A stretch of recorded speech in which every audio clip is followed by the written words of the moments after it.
Hi folks, and welcome back to Building the Bruce. It's Mark here, and I'm coming to you live on Super Bowl Sunday. And I like football, but it's just much too beautiful of a day today to spend the whole day inside. I know later on I'll be watching the game and having some munchies, but just couldn't resist getting down here today to do some splitting. So brought the split fire down with the four-wheeler. I'm feeling like there's a bit of frost left in the ground, but that's not going to last too long. So I'm going to try to split.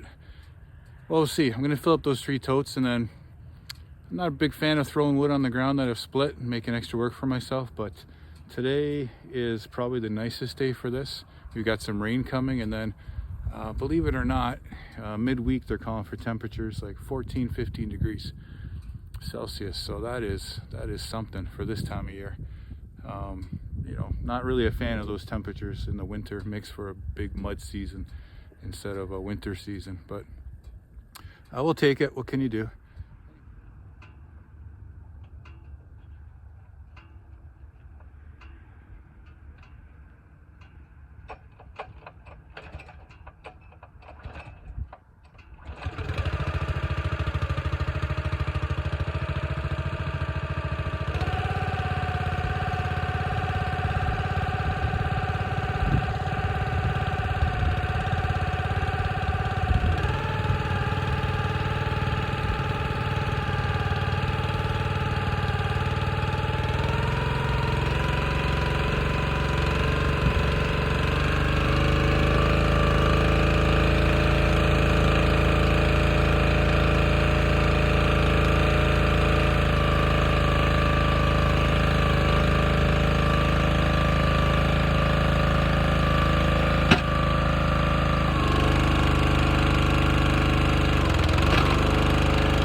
Okay folks, well that's the first bin full anyway. Yeah, just take a couple minutes, talk about some stuff that I've been thinking about as I'm splitting away there. First of all, people often say to me, how come I don't split bigger, or how come I don't split everything the same size? And I look at this firewood in the same way that I would look at the firewood that I heat my house with. In order to fit the wood in the stove, you need a bunch of different size pieces, and if everything's the same big split, it gets it more awkward to load that stove. At least that's what I find. The other thing is, I remember talking to a fellow once who sold firewood, and he split big, like really big, and a customer had ordered a couple cord, and he delivered the first cord, and by the time he got back with the second cord, the customer was out there with an axe already splitting everything smaller. So, I'm not sure, if people order some wood off me, I'm not sure if they're 24 or 74, but I'd feel terrible if I went back and saw them re-splitting my wood with an axe because it was too big to fit in their stove. So I do everything firewood the same, with the premise that the wood is for me, and any extra is wood that we're going to be selling. So, everything is kind of different sizes. It's all the same length. It's all 14 inches. And I would say most of the time I try to look for like rectangular pieces, if I can split out rectangular pieces. That's not a great example, but I just find if I can get rectangular chunks out of my splits, then that makes it a lot easier to crib up the ends of the wood pile. So I'm always looking at each piece and kind of like, what's the best looking rectangular piece I can get out of that, even if it's only one per piece, and then the rest is all whatever shape it turns out to be, usually triangular. But the other thing I like to do is not burn all the same type of wood. I know if I burn straight oak, I get a lot of charcoal I have to deal with. If I were to burn straight poplar, then I get a lot of clinker, they call that, which is kind of like a hard mineral deposit that builds up in the stove. So I find the stove burns better when you have mixed hardwood. So there's some elm in here, some maple, some beech. I got into some ironwood. So that's when I'm splitting my wood piles that I'm pulling from look a little bit irregular, because I'm just trying to hunt around and make sure that there's a mixed a variety of different woods in here. And again, that's what I would want to burn, and that's what I would want to feel good about delivering to a customer. Down here, Southern Ontario, wood is going for about $150 a face cord delivered. That's kind of the standard price right now.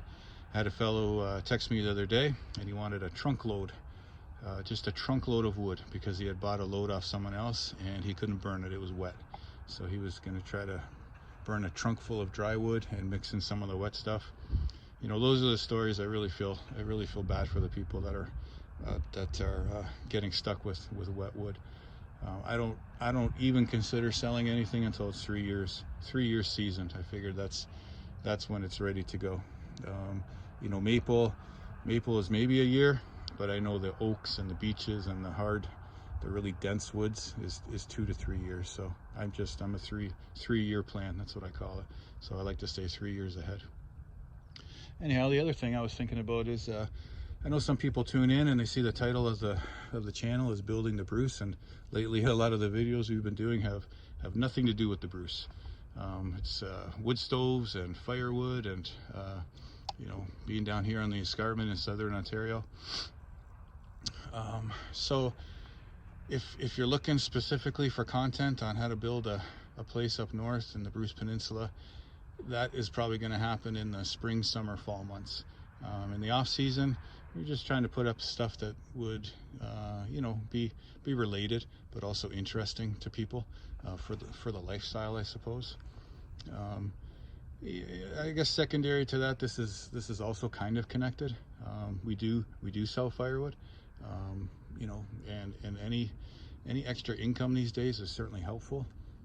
Building up there is kind of a monumental savings task for us, because we're not selling our house down here right away. So all the money that we're going to have to generate for up there is coming out of savings. So you know, my wife is a teacher. She has a decent income. I'm self-employed as a welder, so that is generally a decent income, but it's not always something that you can count on. There are ups and downs certainly in the industry, and you know, definitely connected to what's going on with the economy. So you know, any chance you can get to you know, squirrel away a little bit more or do a side hustle, we're all about that. So I guess this is also connected to building the Bruce, because like I say, it's going to take a monumental amount of savings and money to get that done up there. So yeah, if you're looking for strictly content about what it takes to clear the land and get a place built up there, those would be kind of the spring, summer, fall months. But until then, you know, if you can bear with us for some wood splitting and talk about wood stoves and you know, firewood and chainsaws and four-wheelers and kind of country living, then we would certainly appreciate the thumbs up and the comments, and if you feel like you want to subscribe, that's even better. So anyhow, that's just some things I was thinking about, I guess, while I was splitting the wood there. But that's enough talk, and I'll get back to it. Thanks.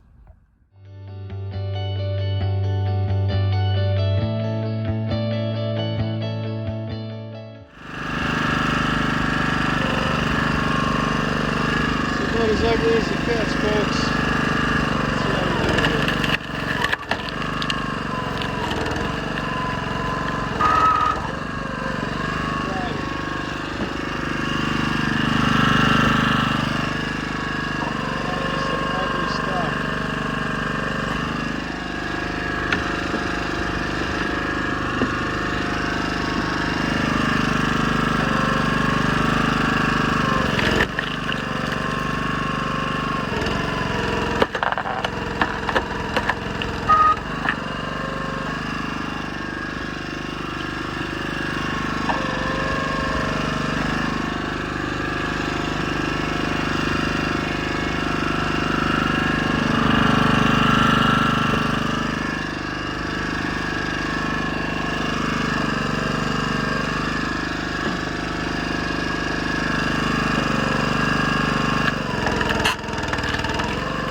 Okay, well, there's I guess it's been a couple hours, and yeah, all the bins are full.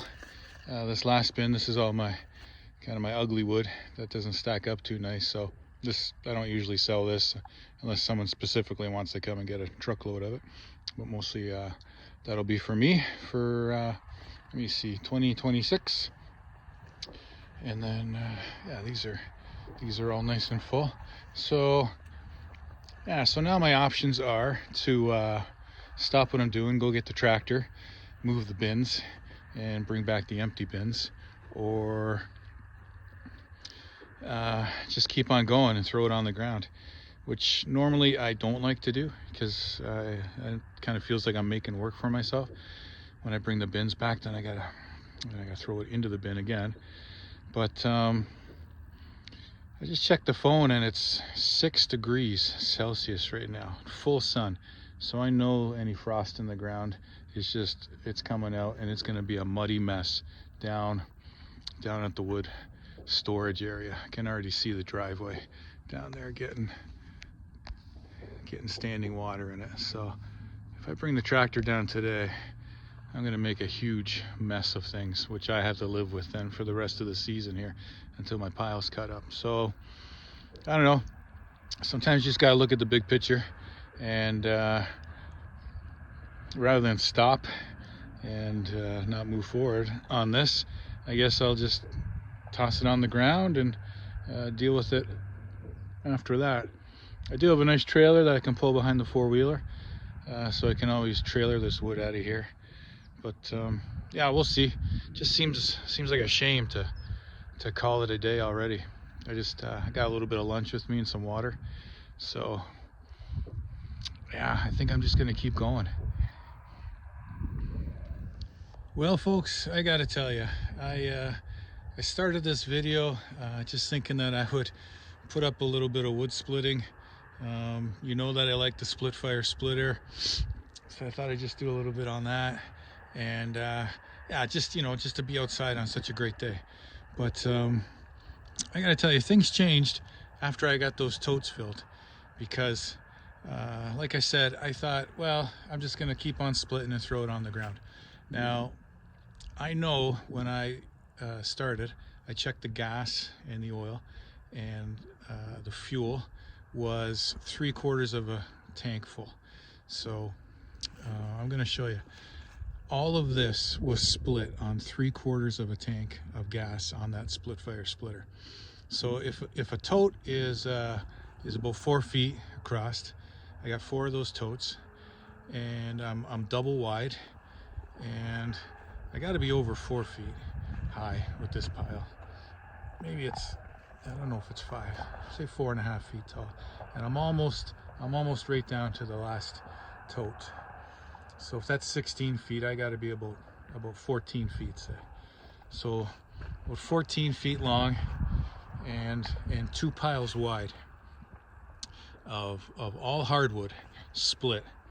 I've been down here much longer than I thought I was going to be, but it was just one of those days, you know. And I got halfway through, and I thought, this thing's gonna run out of gas, and that's gonna be my day, and that's fine. But as it turns out, I guess I got about 4 hours into it down here, and I can't remember the last time I actually had 4 hours to spend splitting wood. It's I don't know, it's got to be 5 years. Like, I know it wasn't during COVID, because I was too busy with the welding to do much with the wood, but it's got to be 4 or 5 years since I've had 5 hours to spend splitting wood. So it's amazing. I don't know. I know I talk a lot about this machine, but let's see. You can't really see. I know there's a little bit left down in there, sloshing around. I can't believe that. All of that wood split on 3/4 of a tank.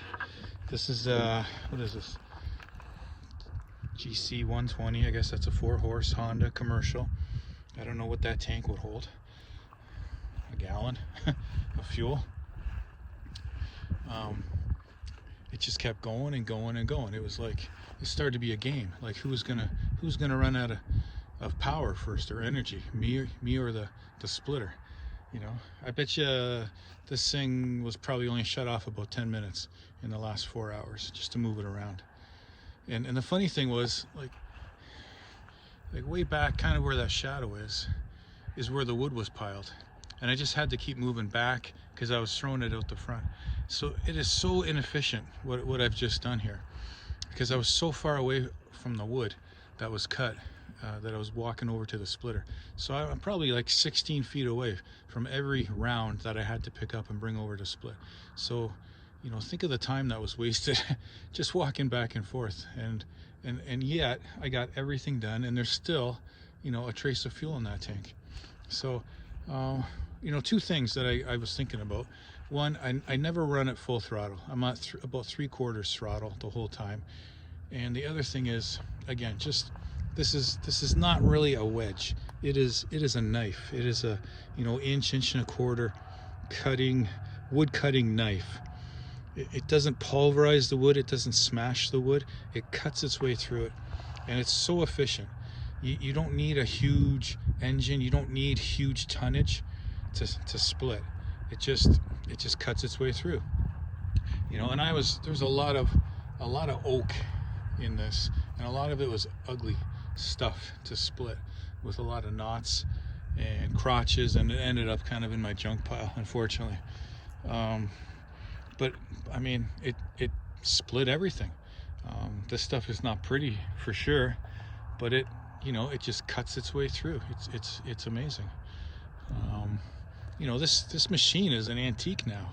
Like, it's 25 years old. You know, I see it's got pretty much a flat tire, and I got a little hydraulic leak on the bottom hose here, so I'm going to have to tighten up gear clamp. But other than that, you know, we change the oil, I don't know, maybe two to three times a year we change the oil. But this thing it's just one of those pieces of equipment that you just got this feeling it's gonna last forever. You know, it's just gonna keep going and going and going. And it's, you know, I can't imagine how much wood this thing has split. You know, thousands and thousands of cords of wood in the 25 years or so since it's been around and shared between a bunch of people. And, you know, like I said before, Martin and I own it together, and he splits his fair share of wood still, and Mike, the other neighbor, borrows it. But it just, yeah, what a machine. It just amazes me. My wife and daughter probably wondered what happened to me, because I said I was going to go down and split some wood for a couple hours, and, you know, 4 hours later. But yeah, what a day, what a great day. I'll show you what else I bring with me. Just a thermos, cold water. This one happens to be a Yeti. I don't know, it's as good as anything else, I guess. Stanley, or, you know, I don't think, I mean they're good, but I don't know. I mean, they're probably all good, really. It's just a vacuum thermos. These I really like. These are the steel, I guess these are the Bluetooth, so to the next generation headphones. They're good ear protection. I don't know what it is, 23, 25 decibel reduction, but also it's Bluetooth, so it links up to my phone.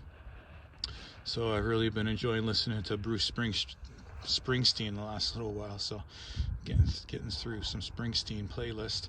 If I get a notification or an email or text, it gives me a little ding so I can know to check my phone. I can't answer the phone on it. There's no microphone. You can get a microphone for it. I don't have that. I don't know if I'd go that route. I mean, when I hear the ding, I just go and look at the phone and see if it's something I need to address or not. And then I've got this Hultafors. It's like a mini hatchet, and I always have this with me in the four-wheeler when I'm splitting. It's got a nice leather sheath that comes with it. It's good. It seems to hold an edge really well. Mostly down here today, the wood was still frozen enough. A lot of the bark was popping right off, and even the hard to split stuff like the elm was, because it's frozen, it was splitting pretty nicely. But every once in a while you get that stringy stuff and it just will not separate, or there's some bark that you want to peel off. So I just like having a little hatchet. It is really little, but it just fits in your hand really nice. It doesn't take up a lot of room. And it seems, when I sharpen it up, seems to hold an edge nicely. So yeah, just a few things that I carry with me when I'm doing my splitting. I can't get over the day today again. It's just you know, I think it's 9 degrees Celsius now, and there's barely a cloud in the sky. So some wispy stuff coming in from the east. But yeah, what a day for this time of year. So I think last year on this day, I was plowing snow. A lot of the other plow drivers had the Super Bowl flu, so I went out and did a shift, which is fine. I mean, that's the job, and made some money. But that just shows you how different last year was from this year on the same day. Just amazing. Anyhow, that's about it for me. I'm gonna go home, have some lunch. It's about 2:30 in the afternoon. This day definitely got away from me. Have some lunch, shower, the wood stove going, coffee, and Super Bowl later on today. And yeah, just a awesome day. Awesome day. So thanks for watching. As always, leave some comments. I like reading the comments. Like the video if you think it's up to standard, and subscribe would be great as well. So yeah, have an awesome Super Bowl Sunday, everybody. Bye.